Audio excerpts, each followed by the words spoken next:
thanks to the Lorain County Chamber of Commerce for inviting the Mental Health Addiction and Recovery Services, or MHARS Board, here today to talk about mental health and addiction issues in the workplace in the time of COVID. My name is Claire Rosser. I'm the Director of Communications and Community Relations with the MHARS Board, and I'm also a suicide prevention instructor, specifically Working Minds, which is suicide prevention in the workplace, and also Question, Persuade, and Refer, which is a basic suicide prevention course. The MHARS Board is the behavioral health authority that plans, funds, and monitors mental health and addiction services throughout Lorain County. We have a network of 24 agencies, different providers offering treatment for all ages throughout Lorain County, and supportive services. And in addition to treatment and supportive services, we also offer trainings and professional development opportunities for businesses.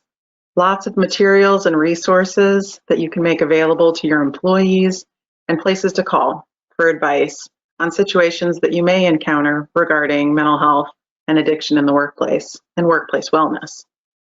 I've prepared this video presentation that will be available along with other resources on a website, mharslc.org/helpwanted. For those of you attending the real-time presentation by the Chamber of Commerce, you will have the added bonus of a question and answer conversation with two other members of the MHARS team. Patrice McKinney is our Director of Human Resources and Special Projects, and Mark Johnson is the Director of Community Services. The video portion of today's presentation covers risks and statistics that are changing for workers in a COVID environment, insights from various local businesses and human resources leaders on maintaining a healthy workplace culture, and resources that are available to you as business operators and workers within Lorain County. This presentation is geared primarily toward businesses and human resource managers in workplaces that have continued to operate at or near capacity during the pandemic. So before I get started, I am going to address a common question that I get when I'm talking about mental health to different groups. Since everyone feels stress and everyone feels down from time to time, and people often have a drink after work, so how can you tell if this is a mental health concern? When is it a problem? So here's a shorthand that you can use. If feelings of stress, worry, or anger last 2 weeks or more and get in the way of daily functioning, or if someone is coping in unhealthy ways, like eating, sleeping, or drinking too much, or relying on drugs, then connect to resources. I often say, if it's too much, connect with us. But also trust yourself. If you have a worker, friend, or family member, and you just have the feeling that something is different with them, and you keep thinking, wow, he is just not himself lately, trust yourself. You don't need a medical degree to notice changes to typical behavior or outward signs of distress. And also, people are worried about opening up this conversation because they're afraid that it will make things worse for that person. But reaching out with compassion is never a bad move. And we even have research that shows that people feel relief when someone notices that they're struggling and addresses it with them directly. The difference in a business environment is that you need to have those boundaries defined ahead of time so that people know how to reach out in a way that is helpful and shows compassion. If your management team needs to develop a common language or consensus around what mental health is for the purposes of policies or practices, I recommend that you go to the website that's on this page.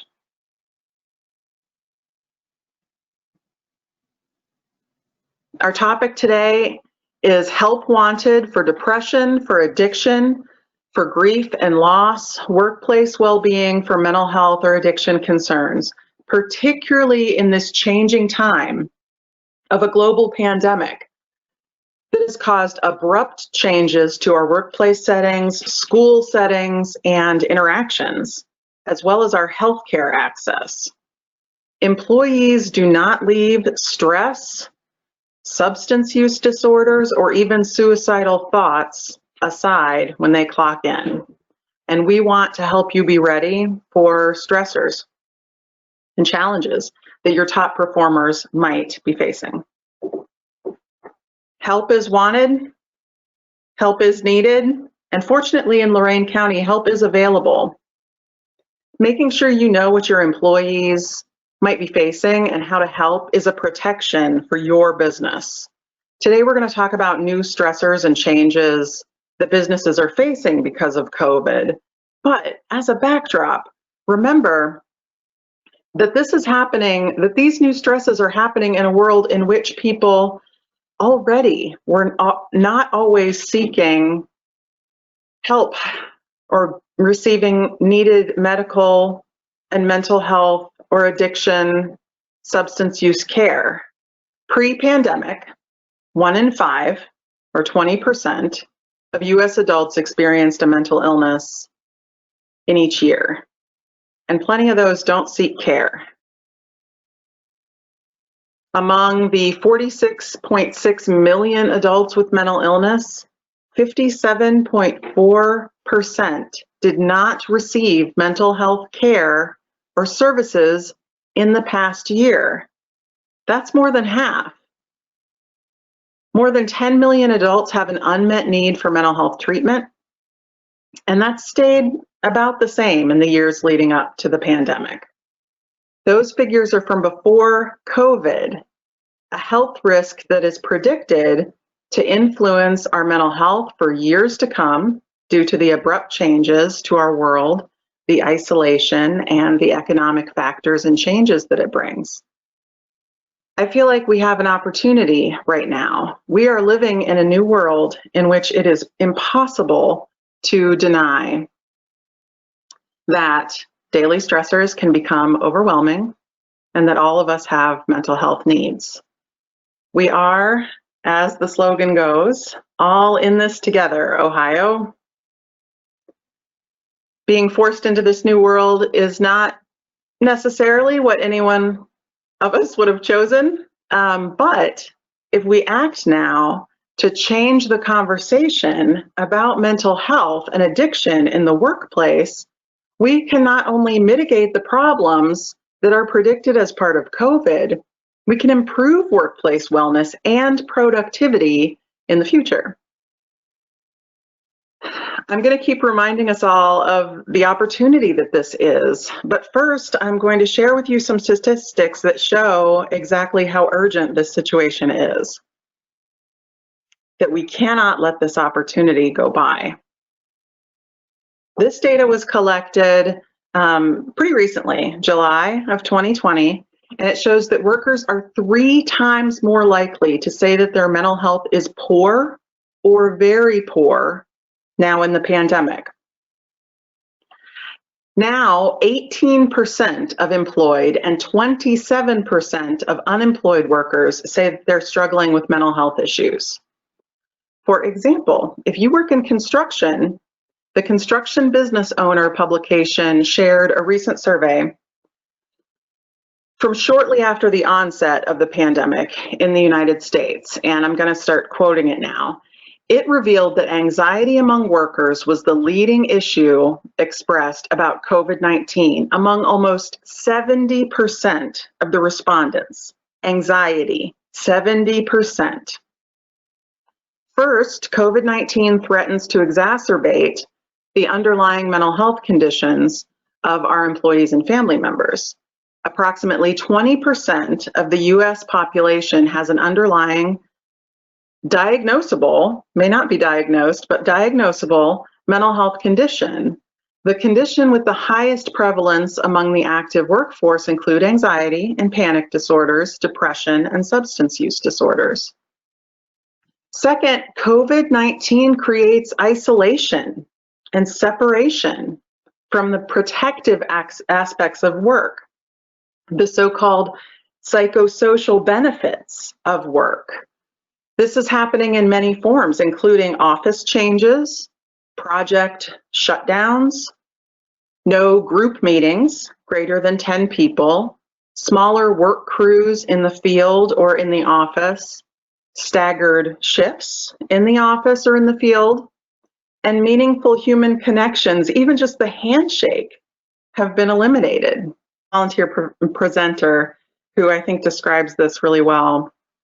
This is Chad Groot. He's pictured here with his wife, and I'd like to share an insight that he shared with me.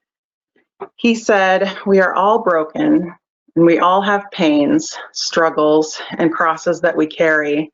The business community has a tremendous opportunity to be stewards, servant leaders of their people without sacrificing business success. There is an opportunity to develop culture that embraces care for people's well-being. What happens to employees at work affects their lives outside work. What happens in their lives outside work affects life at work. Trying to deny this fact is a mistake." Chad's been a hiring manager and helps businesses succeed, and he became a volunteer suicide prevention trainer who shares his own experience of depression. There's this perception, I think, that businesses are only focused on the bottom line and do not want to provide these types of resources to their employers. And I felt like that perception was just not accurate at all.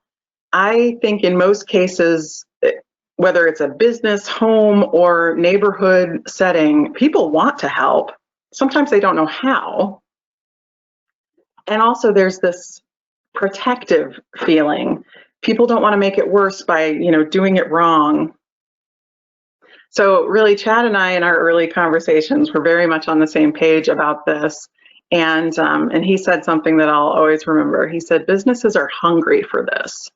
And he's right. But here's your challenge: creating a work culture that allows your workers to address it without that fear.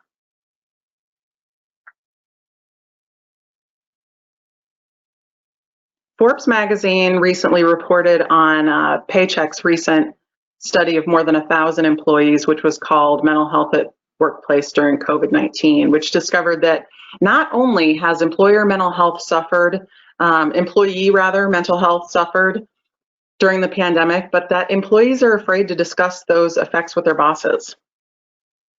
Out of the more than 1,000 full-time employees who took the survey, more than half of respondents said they felt uncomfortable talking to their managers and supervisors about mental health. Even worse was that 30% of respondents feared that discussing their mental health could lead to being fired or furloughed.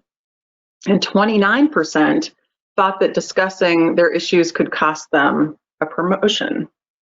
So talking about mental health is difficult and challenging even when it's not in the workplace, right? I'm going to share with you a video which is aptly named The Awkward Conversation. It was developed by the National Council of Behavioral Health to help promote mental health first aid, which is a training program that I'm going to connect you to before the end of this presentation. I'm Danny. I've lived with depression and anxiety for about 12 years, and today I'm going to be opening up about those mental health challenges with some complete strangers in the hopes that we can start normalizing conversations about mental health. Hi, I'm Danny. Nice to meet you. I'm Colleen. It's nice to meet you too. Cecilio, nice to meet you. How are you? Doing well, thank you. I'm doing really good. Yeah. Doing good. Yourself? I'm actually not doing so well today. Okay, that's honest. Oh, it's all right. Okay. So Okay, what's going on? can you tell me a little bit more about it? Do you feel comfortable talking about it, or? Yeah, I can talk about it. So I've been living with depression for a long time, and this week has been particularly hard for me. So a lot of people simply just don't know what to say and what to do when somebody opens up to them about a mental health or addiction challenge. And that's really where mental health first aid can be valuable. It teaches people a concrete action plan for starting a conversation and getting somebody the support that they need, whether that's treatment or just a non-judgmental listening ear. So was it a little unexpected when I responded that I wasn't doing well, us being complete strangers until this moment? I'll be honest, it caught me off guard.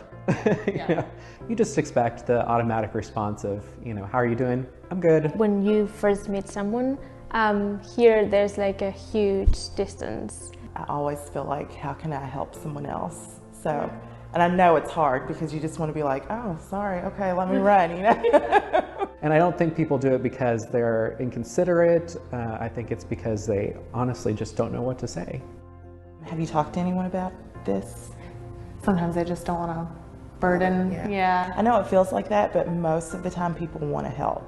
Yeah. Like everyone kind of wants to be useful to other people, so they want to help you. So don't feel like you're burdening them. That was really nice. That's so sweet. I totally wanted to give you a hug, and then I was like, that might be weird, but okay. No, that was exactly what you should have said. Myself, I was thinking okay, this person is in need of help. Try your best. Listen to them. Sometimes that's the best thing you can do is just listen. If you had cancer, you wouldn't just try to you wouldn't will yourself to get better with that. And so I hope that people just start talking about it more. Wouldn't it be refreshing if we could take off the mask? Yes, absolutely. Be real people. So how did you learn how to respond that way? My father committed suicide when I was young, and it was like a really pivotal change. And I think I spent most of my life trying to avoid that and avoid talking about that and the shame and the guilt. So I really made this decision to learn how to interact with people and be empathetic and show people that someone does care about them even if I don't know you.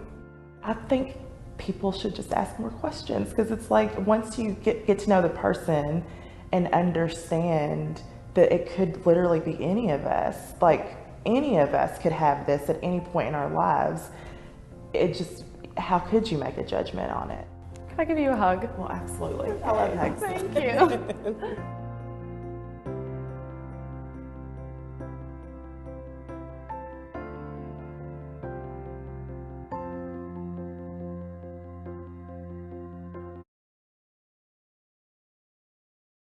According to the CDC, mental illnesses are among the most common health conditions in the United States.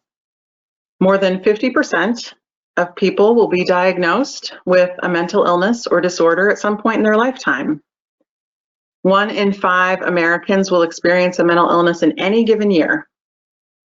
And those who experience a mental illness, they have employers, they have friends, they have family. So this really does affect everyone.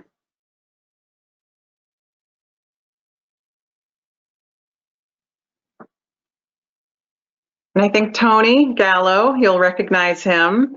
I think he said something recently on suicide that summed up this idea pretty powerfully. Tony said, "A misconception is that suicide doesn't happen to people who seem happy, that suicide doesn't happen to people who have jobs, that suicide doesn't happen to young people, that suicide doesn't happen to married people, that suicide doesn't happen to people who have beautiful kids, that suicide doesn't happen to people who have grandchildren. It happens to everybody." And I don't think people realize that. So you can use all of the information that I just shared with you, plus more resources at the website mharslc.org/helpwanted to make the case with your board of directors, your management team, or any other decision makers in your organization that mental health is worth attention in the workplace. But what actions can you take to improve workplace wellness for depression or other mental illnesses, addiction, or grief and loss? And I thought, who better to ask than the Human Resources Director for the largest mental health care provider in our network. As you can imagine, as the Human Resources Director at the Nord Center, Laura Gleason has lots of good advice. She says mental health conditions are likely to impact everyone at some point in their lives, especially right now. Supporting the mental health of your employees will help them to give their best at work. Mental health conditions exist on a continuum with persistent stress on one end and diagnosable conditions at the other. Many conditions can be easily treated. We try to encourage employees to recognize the signs and take action when they begin to feel even a little hopeless, anxious, or depressed. So I added the bold to even a little. I think that's important.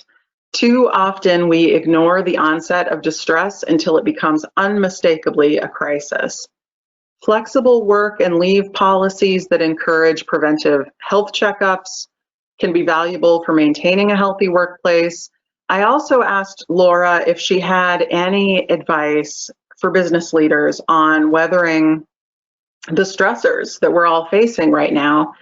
And she said, focus on the present and what we can control, be kind, and take care of yourself and your employees. Communicate with your staff often and be as transparent as possible. For practical policies that help, having an EAP, an employee assistance program, is a good place to start. Acknowledge that this is a tough time for all of us. Encourage your staff to use their accrued benefit time and to take care of themselves and their families. Try to be as flexible with your employees as much as possible while still meeting the needs of the organization. And check in with your staff on a regular basis. Employees are juggling their fears surrounding the pandemic, a changing work environment, and family, childcare, school issues all at the same time. It can become very overwhelming. Compassion fatigue is prevalent right now, and those working remotely may feel isolated. She says that her biggest concern focuses on maintaining the well-being of their employees so that they can maintain adequate staffing to meet the needs of clients. And she says that the demand for their services at the Nord Center has remained strong throughout the pandemic, and they've continued to hire. I'd like to add another fact that came from that paycheck survey that I mentioned earlier. Having a mental health policy that met employee needs directly affected productivity. The study showed that companies that addressed mental health adequately had more productive employees. Around 55% of those who rated their company's mental health policy highly reported feeling productive, compared to just 38% of employees who gave their company mental health policy low marks. So what factors impact employee mental health? First, we're going to look at these factors and then at some practical tools to develop your workplace's mental health policy. And this is from the Workplace Mental Health Employee Support Guide from Mental Health America that I highly recommend you download. It's linked from the webpage that I gave you, marslc.org/helpwanted. So what factors impact employee mental health? Workplace culture, obviously. An open and supportive workplace culture that encourages feedback from employees helps decrease work-related stress, enhances employee motivation. Health insurance and other benefits. For every dollar spent on mental health care, a company receives a $4 return in investment. Wellness perks and programs. When more pressing needs that affect well-being are met, incentives focused around physical health and wellness can be better utilized. Legal compliance. The foundation of a psychologically safe workplace is inclusion, safety, and support that is communicated to and experienced by all employees. And executive leadership. 84% of employees expect executive leadership to help shape public conversation on issues ranging from the economy to discrimination. And I think it's important to mention too that executive leadership has the responsibility, I think, to lead by example. They can model positive interactions and utilization of helpful resources. So here are some practical tools that we're going to go over that can enhance your workplace's mental health policy. And these are as recommended by top national mental health organizations. Practical steps to help. First is flexibility. Second is an EAP, Employee Assistance Program, and the encouragement to use it. Access to self-care resources, access to self-assessments, ongoing trainings, and clear expectations.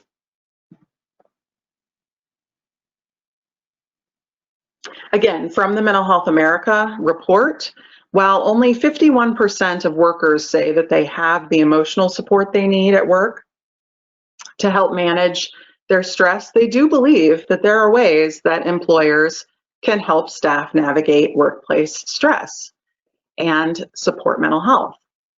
For 56% of respondents, having flexibility in their workday was overwhelmingly listed as the top way their workplace could better support them. Encouraging time off and offering mental health days were tied for second and third at 43%, and 28% felt that increased PTO and better health insurance were the best ways to support, next best ways to provide support. So I think these things are fairly obvious. With all the demands on us, flexibility is key. Or, as Sanford, Washington says, balance is the key. Sanford is the safety and service director for the city of Lorain, and he says balance is the key. With correspondence being almost exclusively virtual, time management has been extremely important. Being able to adjust the time to be able to be free from the constraints of work and be able to decompress and relax is very much needed. The social isolation that comes from not being able to physically see, hear, or touch someone or something can negatively affect people. A simple walk around the park will often recharge your being by getting in touch with nature and possibly a person who is venturing out to do the same. Balancing your time is definitely important. In a COVID world, the line has become blurred between work and home. But here's the good news.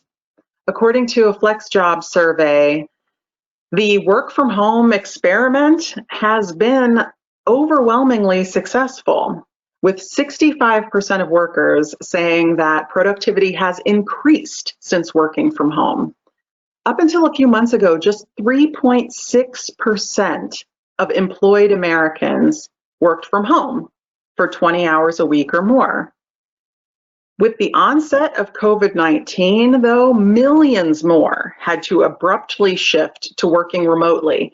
And over the last several months, more than half of all American workers have transitioned to working from home. That's a big change in a short amount of time.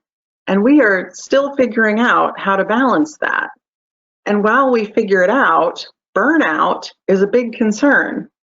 It's reported that 4 in 10 employees say that they have experienced burnout during the pandemic. Burnout is defined in psychology as a state of emotional, mental, and often physical exhaustion brought on by prolonged or repeated stress. Though it's most often caused by problems at work, it can emerge in other areas of life. Also, 37% of workers report that they work longer hours because of the virus. Yet only 21% said that they're able to have open, productive conversations with HR about solutions to their burnout. More than half, 56%, said that their companies do not encourage such conversations. You can see that this is a huge opportunity for your business. If you are unafraid to address these topics and encourage balance and open conversations, you're more likely to retain and attract workers. So the next practical step that you can take is having an EAP. And here's what I think is important: encouraging your employees to use it. Most of you have such a program in place just as standard operating procedure. But do people feel safe and encouraged to use it? I was in a webinar just the other day when an employee shared a story that they had a boss who regularly mocked the idea of self-care and mental health care, and they were going through a tough time. So even though their company had an EAP available to them, it took her a long time to access it because of her supervisor's attitude about it.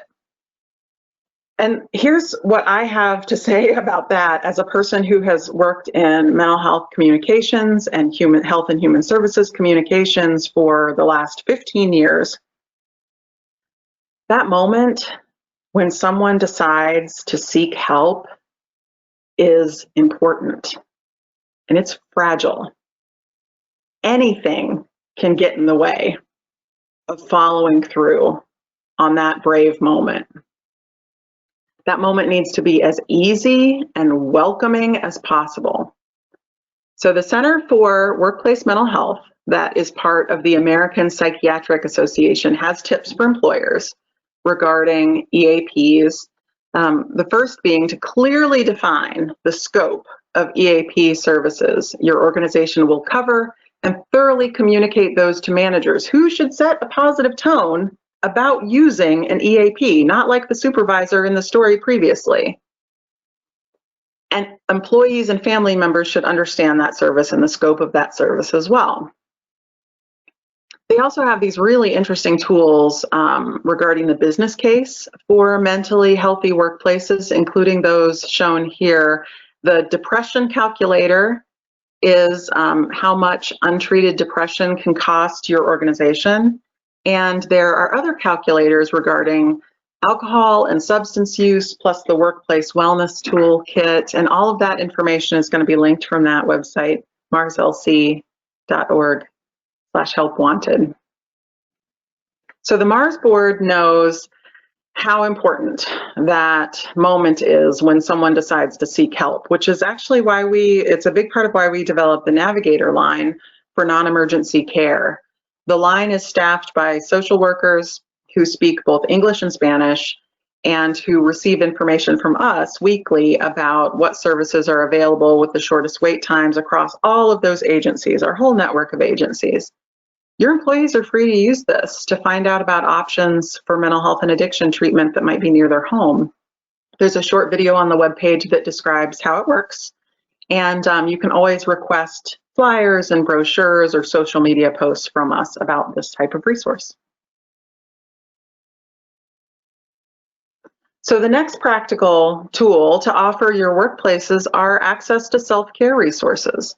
In addition to what's offered through your EAP, we have a favorite, which is the crisis text line. Encourage any employee who has a smartphone to add it to their contacts list. It connects you immediately to a trained crisis counselor that can take you through any tough moment. This is a free resource that any employee can use.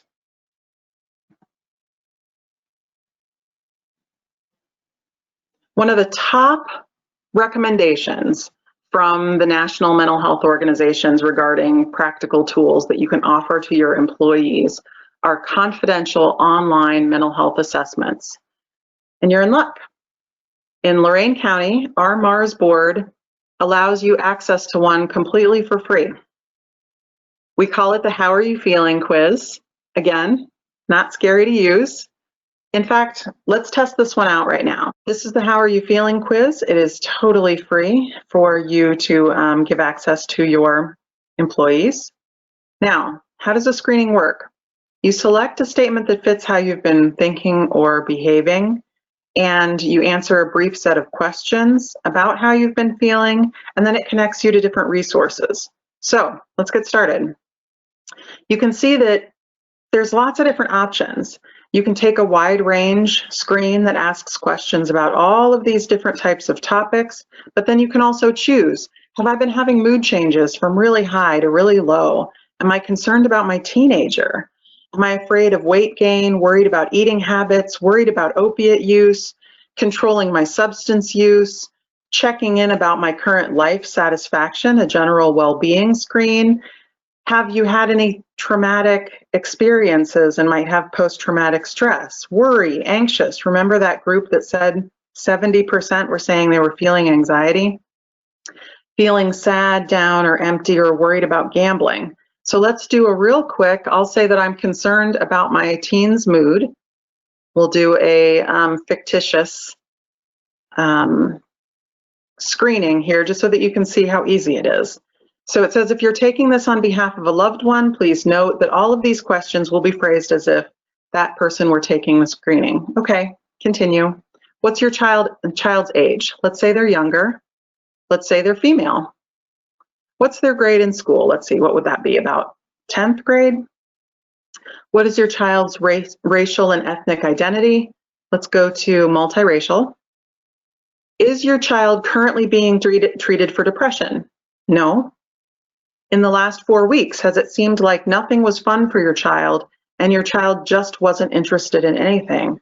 Yeah, that's what we're talking about. In the last 4 weeks, has your child seemed to have less energy than they usually do?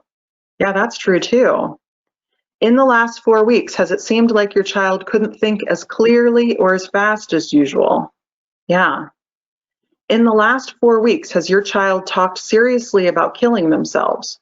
No, we haven't had that. Has your child ever in their whole life tried to kill themselves or made a suicide attempt? No, fortunately not. In the last 4 weeks, has your child had trouble sleeping? That is, trouble falling asleep, staying asleep, or waking up too early? Well, I mean, they're teenagers, so they sleep kind of long, but there's not really any change, so I'm going to say no. In the last 4 weeks, has your child seemed to do things like walking or talking much more slowly than usual? No, that's not something I've noticed. In the last 4 weeks, has your child seemed to have trouble keeping their mind on their schoolwork or other things? Now see the line across the top here, how it's showing us how close we're getting to the end this quickly? They're having trouble keeping their mind on stuff, yeah. So in the last 4 weeks, has your child said that they couldn't do anything well or that they weren't as good looking or as smart as other people? No. Okay, I've completed all the questions. I'm going to hit submit to see my results.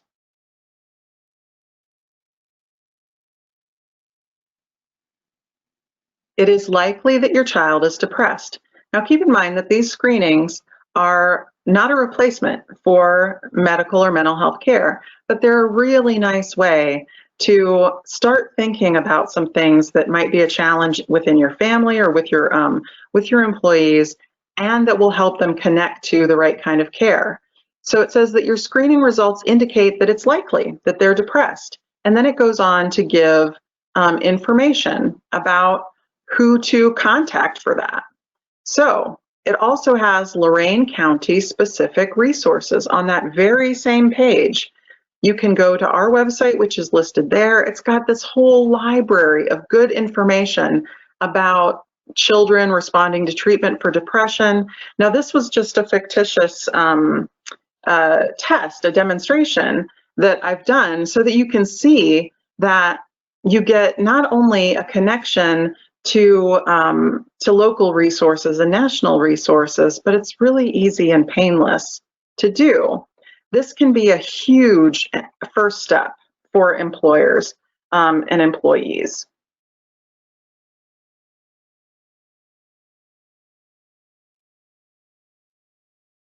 Another practical tool is ongoing trainings, and this is another resource that we offer completely for free to Lorain County businesses.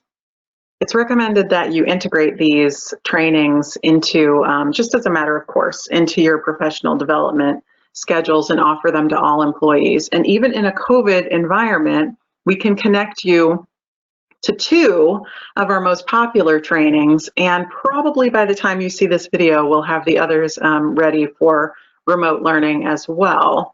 The first is a certification in mental health first aid, which is an extensive 8-hour course that covers all the basics of recognizing and responding to mental health and substance misuse needs. You will be certified in mental health first aid, just like being certified in first aid. The next training is QPR, which stands for Question, Persuade, and Refer, which is a basic suicide prevention class that only takes about an hour and shows how to have conversations with someone that you suspect is struggling with suicidal thoughts. The skills that you learn from that are applicable across any tough conversation, so it's a really valuable one. The third training is on opioids, part of the DEA's 360 strategy. And the other training, which is currently being converted to a remote format, is Working Minds, which I mentioned before is about suicide prevention in the workplace. And that is also available to you online as well. And we believe in these trainings so much that we've actually sponsored Train the Trainer sessions in the past to embed trainers within different local businesses, HR managers, for example, who just do this as a part of their onboarding process. That's something that if you're interested in having someone in your business sponsored to become that trainer specifically for your workplace, you can send a request to the email here, outreach@marslc.org. I cannot guarantee that we will be sponsoring a Train the Trainer session in the future, but I can definitely let you know if that is something that we do. It's been something that's been of great value to local businesses. And you can also contact us through that email as well to request any of these trainings for your staff.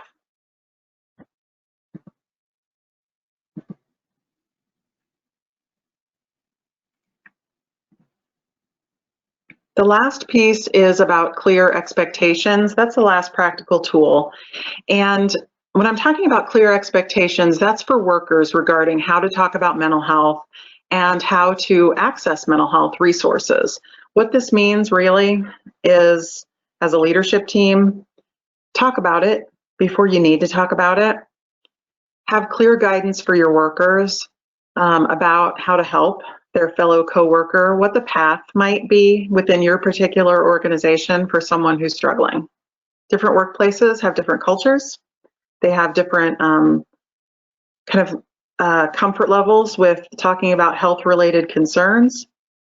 And your workers need to know that both they are protected and the person that they might be concerned about is protected within your workplace. Listening to this and thinking, wow, we've already done a lot to make sure that we have a mentally healthy workplace. Well, have you considered becoming a Bell certified workplace for mental health? This would place you in an elite group of workplaces that have demonstrated to new talent that you're a great place to work because you have these policies in place. It helps, of course, that taking a mentally healthy approach is also good for the bottom line.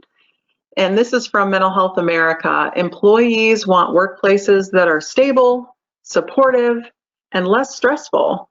And employers want employees who are engaged, productive, and loyal. By implementing policies and practices that support employee well-being, employers can achieve the distinct but complementary goals of both the employees and the organization.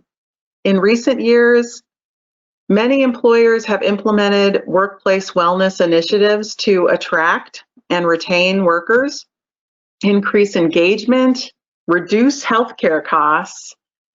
And however, while perks can contribute to wellness, they're only part of a larger set of factors of loyal and engaged employees. And an employer who strives to improve workplace culture, offers meaningful benefits, and commits to mental health from the top down can make a considerable impact on the financial, emotional, and social health of its organization. So when an employer invests in mental health, it's really just better for the employees and it's better for the business. There are indications that despite the strain of COVID changes and fears of job loss or economic changes, employees are willing to look elsewhere for work if their current situation is not providing them the wellness support that they need. So again, I say that this is a huge opportunity for businesses to strengthen their current workforce in a COVID environment and become or remain a workplace of choice into the future. Thank you for allowing the time today. I'm going to wrap up for the Q&A session, which comes next.